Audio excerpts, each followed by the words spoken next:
I would like to speak to you about things that you're interested in. Of course, I'm most familiar with the things that are interesting for Hungary in terms of the cultural diplomacy, and that's what I will speak shortly. But of course, I'm ready to engage in discussions with you on a number of matters. First of all, since also the conference title concerned economy, I thought I would also speak about that a little bit, because there is no strong nation without obviously a strong economy, and in Europe these countries all went through some ordeals, and Hungary was the first who needed a bailout in 2008 from the IMF, and now it's a completely different landscape. But before I venture into that, I would just raise a few issues that are specific or topical to Hungary, because I do feel that our case is a little bit special for culture. First of all, it is because our language is impossible to learn, and it's impossible to disseminate, of course, just using very elementary, rudimentary, science. You probably know that it's not an Indo-European language. It's most closely related to Finnish and Estonian, but the Finns and the Estonians actually can understand each other for 70% or so. The Estonians during communist times were looking at Finnish TV or listening to Finnish radio. Hungarians do have the same grammatical structure, and we share some very important, unique identifiers. For example, we don't have gender in our language, which makes us very politically correct. So we do have to identify the person that we are talking about, whether it's a lady or a man. And some basic common words like fish and fire and house, which were relevant, I think, to the time when we were still together. Beyond this, Hungarian is really left alone, and the Dutch and the German, or the Neo-Latin languages.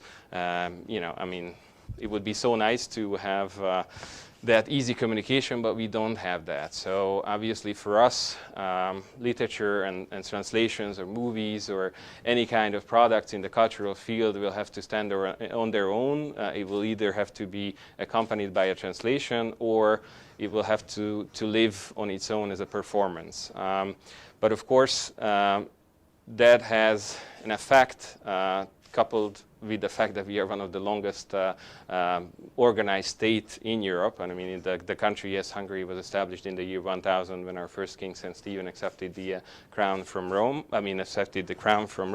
Making or solidifying us in the Christian Roman Catholic tradition, but also becoming a part of a big cultural civilization, the Judeo-Christian culture, but at the same time we are also a little bit isolated. All the countries around us are part either Neo-Latin culture, like our Romanian friends, or the German ones that we belong to a lot of for a lot of time in our history, Austria and Germany, or Western Slavic or Southern Slavic countries. So it's really sort of an island on its own, with people who are not very prone on migrating. We don't have, when they speak about, and that's also of course a public image, you don't hear about Hungarian plumbers, because Hungarians, partly because they are limited in their capacity to speak foreign languages, are less prone to travel compared to the region's countries. Probably Hungarians are the most likely to stay in Hungary and stay in their countries, partly because the life is relatively good there, but it's also because they just want to be in that cultural island, which makes it difficult for all the cultural diplomats to go out and sell the idea of Hungary, because the way to encounter Hungary and encounter Hungarians is to travel to the country. It's a major tourist destination, even from this country, but at the same time, it's a challenge, and it has its particularities. At the same time, just to throw up, the usual slogans that Hungarians like to think of themselves, and some of them, well, the ones that I will tell you are true. Of course, it's a unique country where sports is, of course, part of the universal culture, and it's very important for us. And somebody mentioned Puskás, I think, coming in. I mean, that's the name people universally recognize, because he's the most famous Hungarian footballer, and still, decades after his active role, people would qualify. But we are also the 8th most successful country in the history of summer Paralympics in terms of the medals, which is amazing for a country this small. Their proportion, it's quite high. Or if you take science and innovation, we have a very high number of Nobel Prize winners, although they tend to either for hydrogen bombs or the computer or the ballpoint pen. Most of them, except, thank you, Albert Szent-Györgyi, they received their Nobel Prizes once they left Hungary, and they developed their research elsewhere, which has a lot to say about also the country. And of course, music, if you talk about Bartók or Kodály or Liszt, we just had the handover ceremony at the Polish Embassy of the Visegrad IV presidency, which Hungary is now for 3 days. We had Chopin on the Polish side and Bartók and Liszt on our side. It's very, very well known. Even there is a Bartók statue in Brussels, so that's one of the cultural exports that people recognize. And of course, we have a lot of design and other products, even a literary Nobel Prize from Imre Kertész. But if you remember the Rubik's Cube, I mean, that's also something that people readily identify. My colleague also brought a few things. I mean, these are not necessarily topical, but also part of the cultural diplomacy. So you can see some of these things. It's World Heritage Sites in Hungary, and the other is talent and ingenuity. If you want to take a look at this, of course, these are countries that spend. We have other copies that to share. And then the other specificity which needs to be borne in mind is that we are sort of a cultural nation because of some of the difficult history that my Slovak colleague has mentioned. Of course, Hungary now proper has 10 million Hungarians, but the language is spoken and the culture is shared by at least 50 million people who are outside of the country for many historical reasons. There is a realm of ethnic Hungarians who are living in Romania, in Slovakia, in Serbia, in other countries, and there is also a big diaspora, not as big as the Greek or the Armenian, but it's quite big, and mainly because of the various turns of history, the most recent being 1956, where it was over 250,000 Hungarians who left the country, and that's why you have a big community here in Belgium. But here, actually, for those of you who are Belgian, it's important to mention one interesting historical fact also, that our first 6,000 strong immigration in mass in Belgium happened after the First World War. We were on different sides of the conflict. Hungary was, of course, on the losing side, and the breakup of the Austria-Hungary and the monarchy happened then. But between 1922 and 1927, more than 30,000 Hungarian kids spent here 6 months or a year or stayed here forever because Belgian families, and mainly Flemish families actually in the north of the country, had them as guests for some time to help them to feed better, because of course the country was going through some tough times. So we have a lot of Hungarians, and one of the goals of our cultural diplomacy program is to reach, to have sort of that warmness of home. It's important for us here is to have all the Hungarians gathered around this, who are second, third, fourth generation Hungarians, might not even be able to speak the language, but to come and enjoy and be a part of Hungarian culture. So this is also to preserve their Hungarianness. On the other hand, of course, it's much more important, and that's our primary goal, for example, in our institute here, is to reach out to the Belgians and the Luxembourgish, but also for all the different nationalities who are here from the 28 European Union countries and beyond, who might have multiplicator effect from coming from Latvia, Riga, or Lisbon, Portugal. They might attend the design show or a special dancing exhibition at the Hungarian Cultural Institute.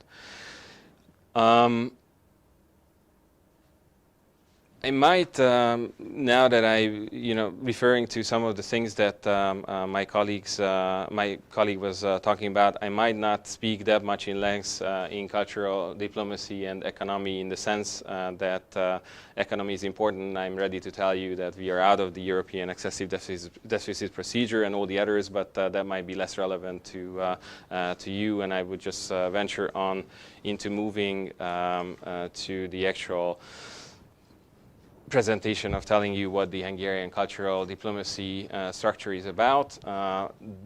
The one thing that I would still mention, though, is how important to have working market economy and a successful economy in order to be able to do all these cultural activities. Not only because, of course, you need to have the budget from for the Ministry of Foreign Affairs or the Ministry of Culture and Education to be able to mount these issues, but it's a very important tool for us, for example, when we have Hungarian investors who are coming to Hungary, and they established a Mercedes factory where they manufacture the A and B class or the Samsonite, very expensive suitcases. Then they will at some point contribute to our activities here in order to be able to have Hungarian language courses at universities here, or some other relations where economy or business and culture are interrelated.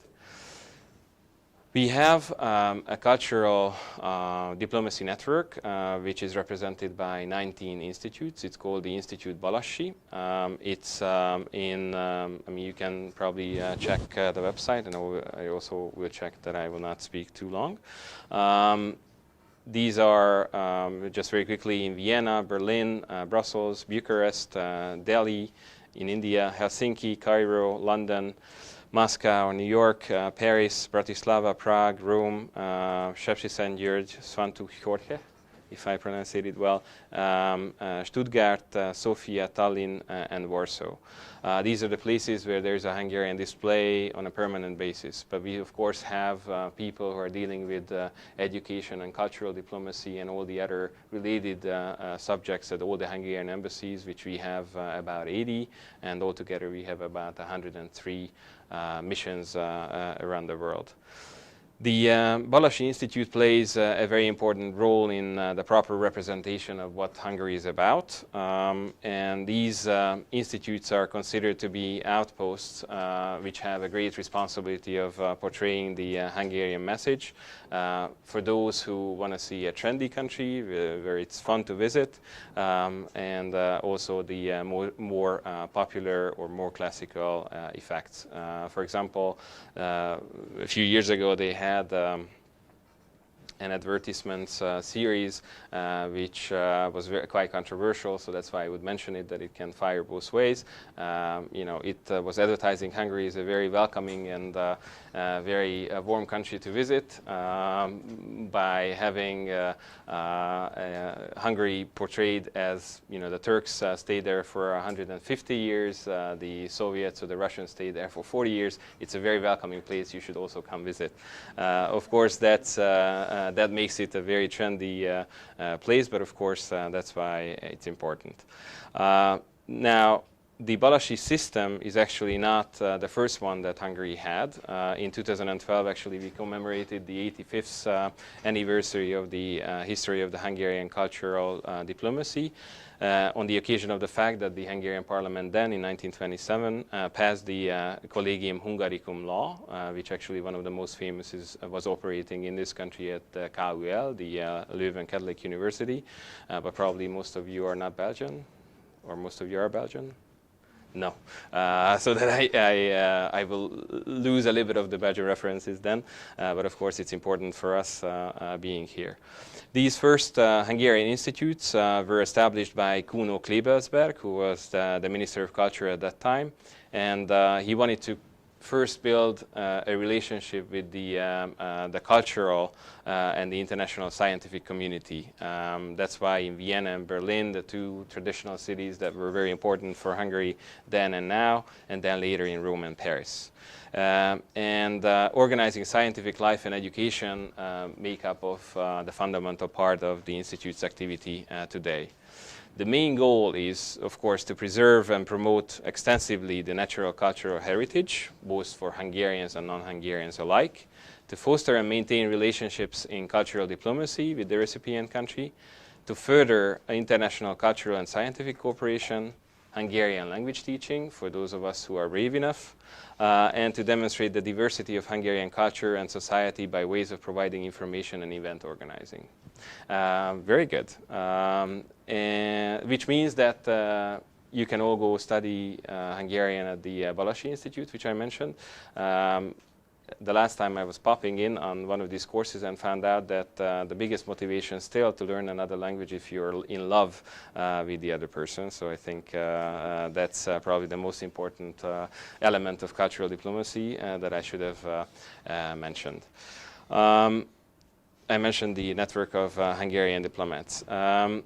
Now, during the period of the Hungarian presidency of the Council of the European Union, we had to also take our part in managing EU matters in cultural diplomacy, and this was the European Heritage Label and also the Place of Culture in Europe 2020.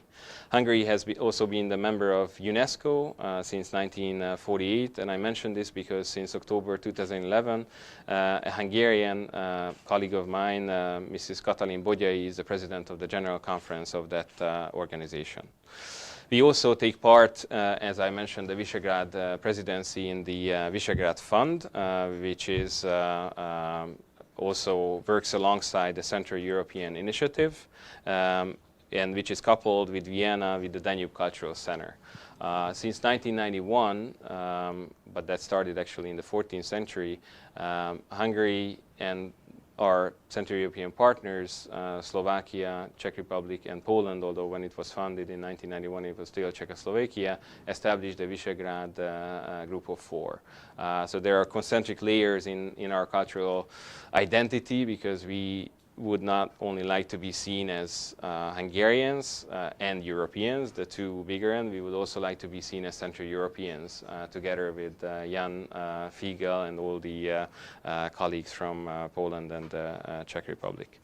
Hungary also hosted one of the European Capitals of Culture in Pécs in 2010, which is a southern city, and now we are looking forward to Mons in 2015.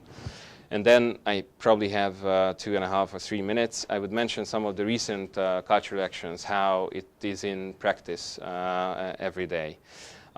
We just opened a new cultural institute in Beijing because, of course, there's a big trend. If I mention trendy, of course, opening to the east, and most countries are doing that. And of course, China is a very important place. But of course, it's very humbling if you're.